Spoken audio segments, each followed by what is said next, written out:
Olá, tudo bem?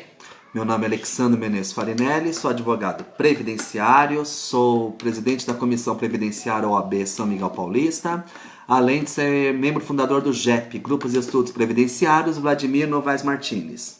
Sou também autor de obras jurídicas, tais como Prática Processual Previdenciária, Petições Previdenciárias Comentadas, Previdência Fácil, Aposentadoria Rural, Perícias Médicas, entre outras. Tenho gravado uma série de vídeos tentando facilitar o entendimento do direito previdenciário para o dia a dia. Já fiz vídeos com as minhas filhas, fiz alguns sozinhos, eu deixei as meninas estudando a matéria delas. Depois, os próximos eu vou pedir a ajuda delas de novo. Nosso tema de hoje principal é aspectos práticos do auxílio-doença no processo judicial.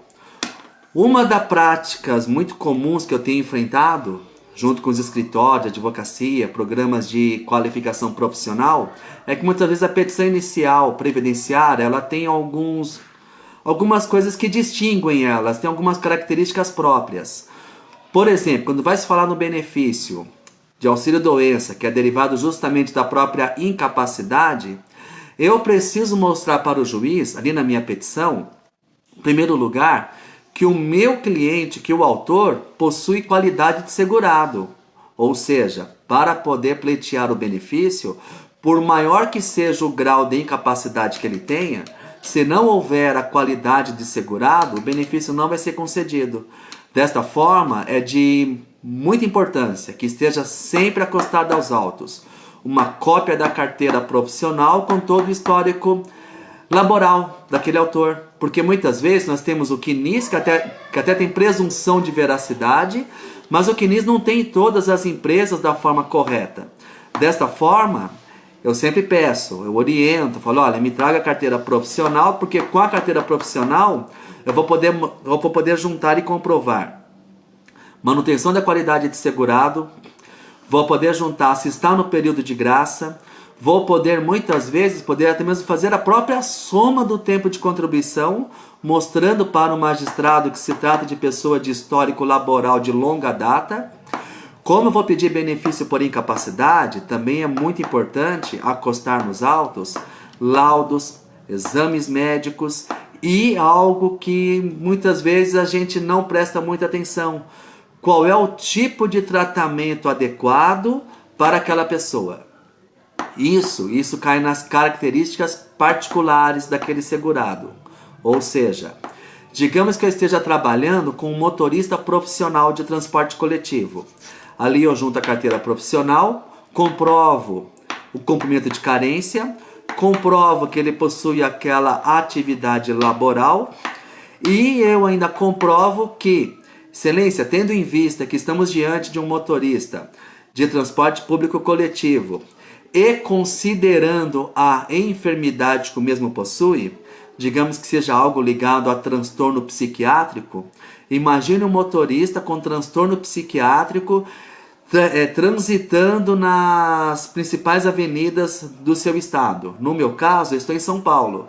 Então imagina, Avenida Paulista, metrô, aquelas calçadas lotadas, aqueles faróis, e um motorista que está fazendo uso de medicação justamente para reduzir os efeitos do estresse. Esses medicamentos, normalmente, eles possuem efeitos colaterais. Entre eles, o próprio retardamento da capacidade cognitiva, da capacidade de movimento, da capacidade de raciocínio rápido e principalmente em casos de emergência.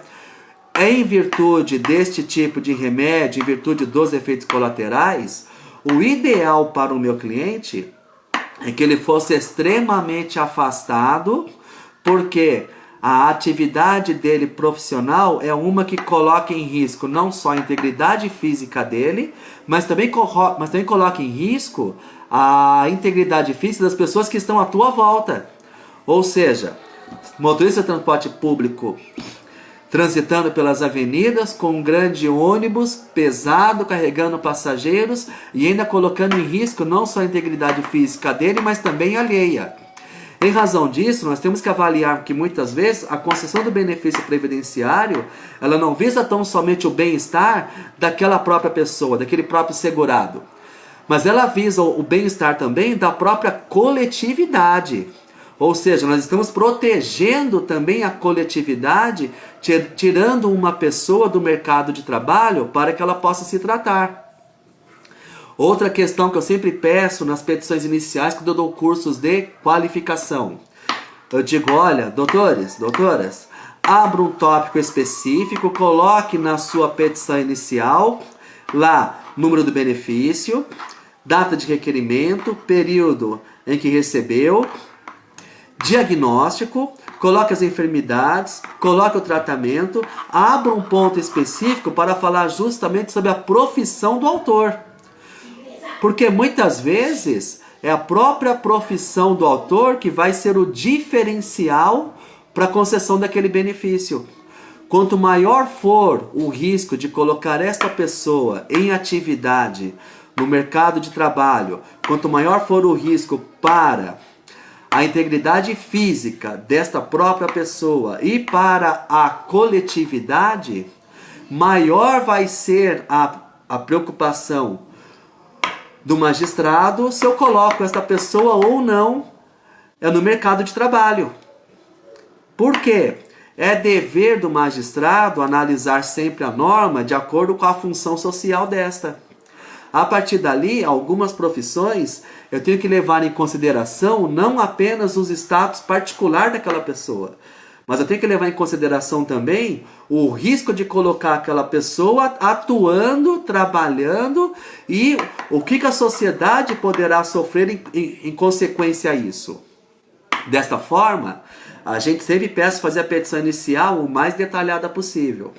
Como o benefício é por incapacidade, ele é um dos benefícios que tem essa particularidade, muitas vezes o magistrado ele vai se pautar no laudo médico que ele tem em mãos.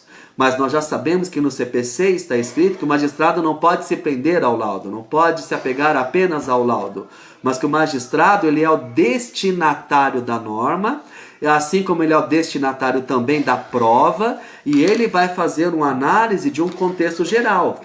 Ou seja, neste meu exemplo, motorista de transporte público. Risco da norma. Primeiro, integridade física da própria segurado. Segundo, integridade física da própria sociedade. Portanto, o tratamento médico pode trazer consequências não somente para o segurado, mas também para a própria coletividade. Vamos agir de acordo com a função da norma e o magistrado, como o destinatário da prova, ele vai poder analisar naquele momento ali se seria o mais adequado deixar aquele profissional atuando ou retirá-lo do mercado de trabalho. Em razão disso, nós vamos avaliar. Estamos diante, respeitando as qualificações particulares daquela pessoa. Estamos diante de nível de estudo, idade avançada, situação do mercado de trabalho. Podemos fazer uma análise psicossocial, qual seria o reflexo desse segurado. Analisando tudo isso, estamos diante de uma incapacidade temporária, tão somente de um prognóstico rápido para que ele possa se recuperar e retornar ao mercado de trabalho? Perfeito, teremos um auxílio acidente, um auxílio doença. Estamos diante de um prognóstico onde não existe previsão de atuar, de trazer aquela pessoa para o mercado de trabalho novamente.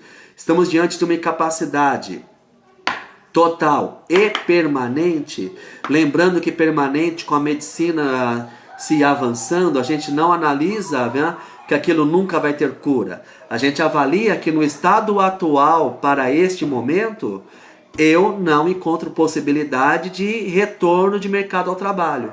Portanto, não vamos fazer prognósticos de medicina futura, mas somente aquela que nós temos no momento.